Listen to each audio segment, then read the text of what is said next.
about way cash crisis worse. Talking about Venezuela once again. Systemic important banks. They removed the 1,000 thing right there called monetary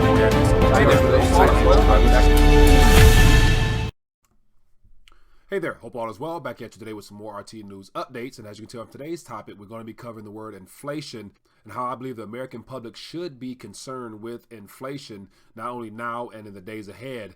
And so as of now, I have an article pulled up from actually a news source in 1978, which shined a little light on what happened and how the situation in the 70s got out of hand in regards to the idea of too much debt, which led to inflation, and how ever since that time frame, the measuring tools used by the Federal Reserve don't really line up with the true rate of inflation.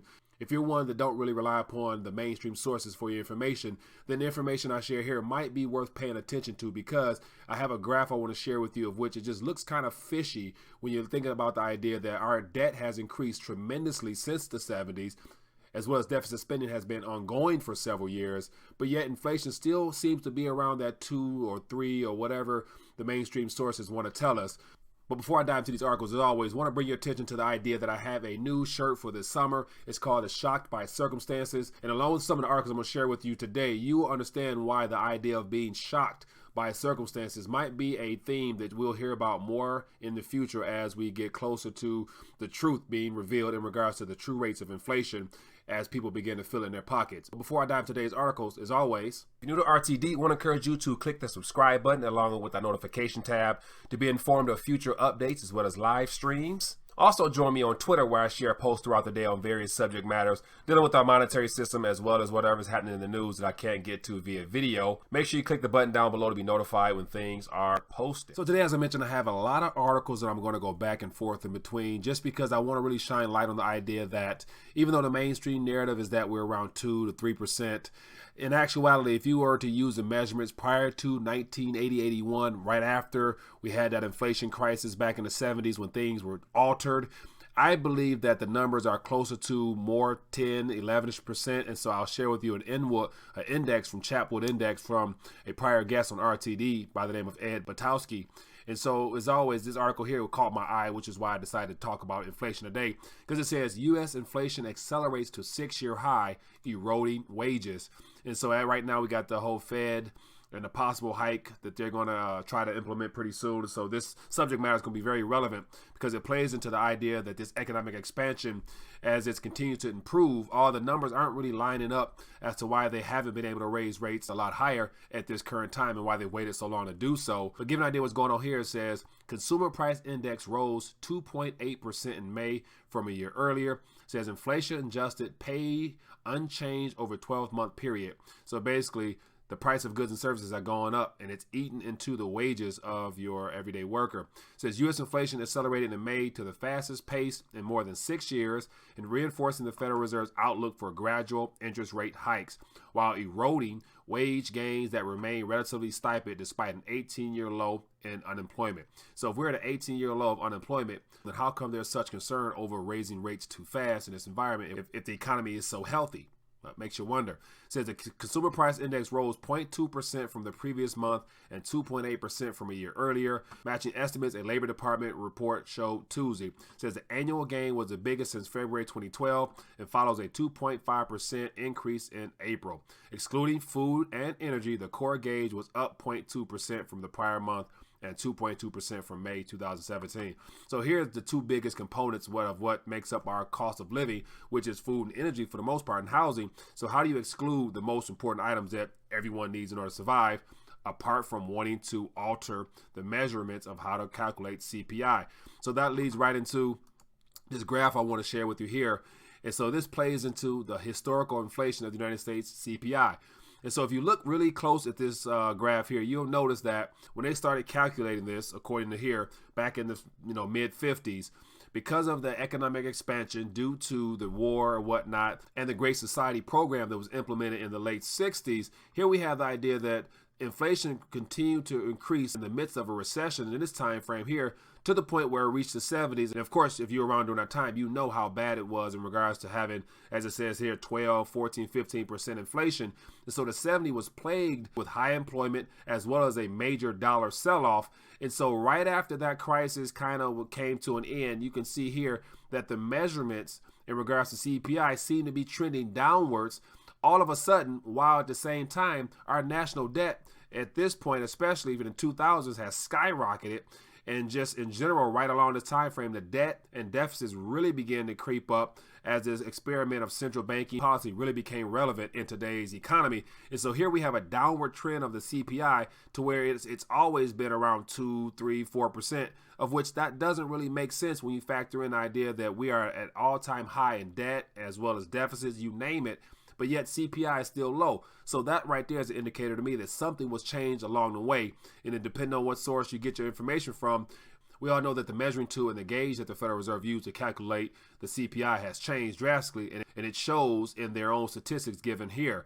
And so to go a little further, is the next recession? Recession will be. Will be a recession. We're going to hit a recession. The date of the next recession. A U.S.-only recession typically lasts 8 to 10 months, but a lot of things about this particular one have not been typical. So a crash is coming. Now, whether it's 6 months from now, 12 months, 36 months, no one knows. I go to bed every night, I dream of another recession. If you know what to do, if you have the right plan to set up, you can make a lot of money from this.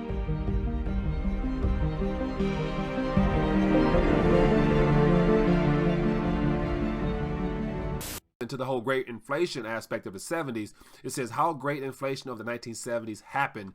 And if you scroll down, it gives you a little bit of a time frame, but what really caught my eye was the fact that it says Nixon's deficits were also making dollar holders abroad nervous. It says there was a run on the dollar, which many foreigners and Americans thought was overvalued. Soon they were proved right. It says in 1971, Nixon broke the last link to gold, turning the American dollar into a fiat currency. It says the dollar was devalued and millions of foreigners holding dollars, including Arab oil barons and tens of millions of petrodollars, saw the value of the dollars slash. So there we have the idea that because of that default with Nixon in 71, confidence in the dollar at that time was eroded, and so there's a massive sell-off of dollars, hence the idea of inflation spiking through the roof. And so to take it even further, I went to some more news sources, and so this is from 1978, and it's just entitled American Public Scared of Inflation. And so if you read through here, it gives you a good mindset of what was actually happened in 1978 as people were experiencing the whole inflation aspect.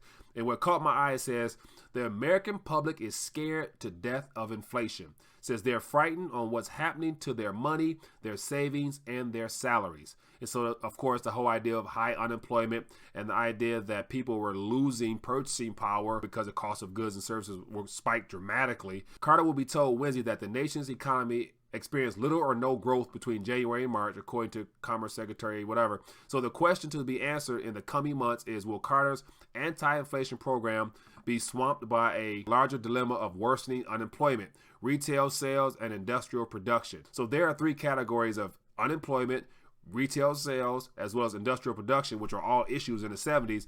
And so that leads us to today. And so here's another article here. It says from Inflation Watch, it says even the highly gimmicked CPI is nearing 3%. And so according to the current measurements, we're at 3%, 2.8%, whatever it might be.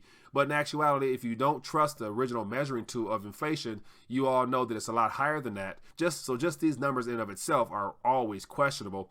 And so this is just what's happening as of today, as far as the numbers that we're being told.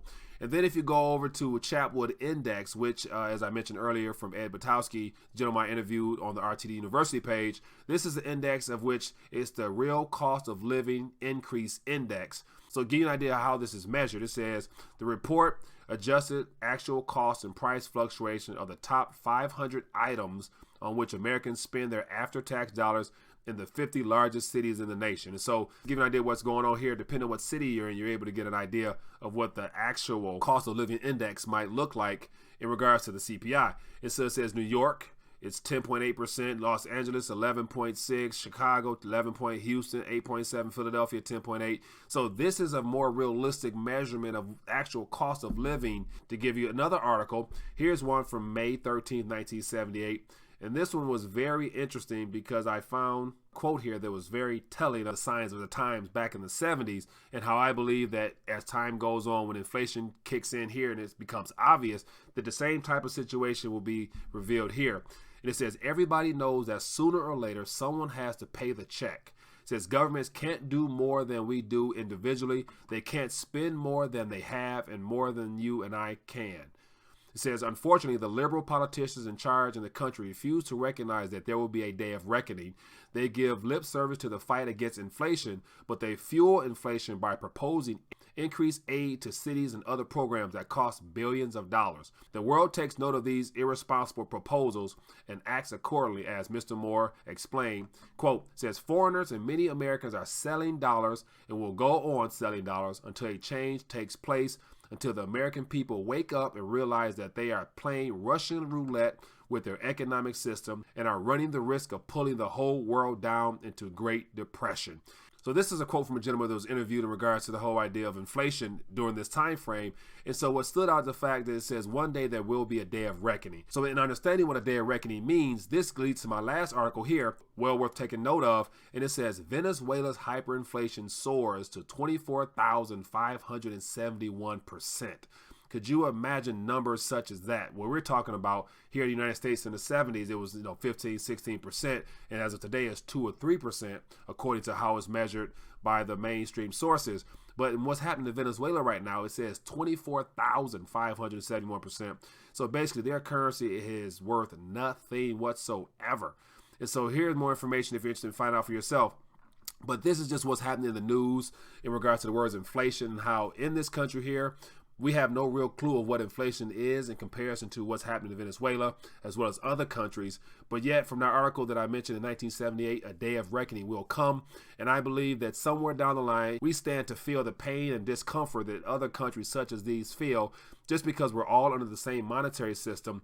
And as it happened in the 70s when there was a dollar sell-off, when foreigners and nations were beginning to realize that we had defaulted on our promise to redeem those notes with gold, they began dumping paper up the wazoo, which led to an inflationary type of environment in the 70s.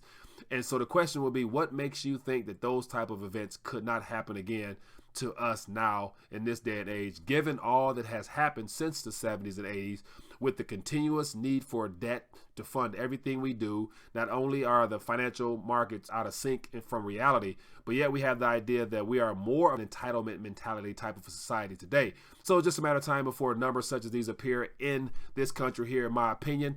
But I would love to find out what you think on the idea of inflation and its real numbers. Give me some ideas of what you think the numbers actually are according to your experiences, as well as how high do you think it could go here in the United States of America in comparison to what's happening in Venezuela as well as other countries. So looking forward to finding out your thoughts. Also join me tonight, 9:30 p.m. Eastern Standard Time for another RTD Live Talk. We'll talk about the same subject matter. Have a good day.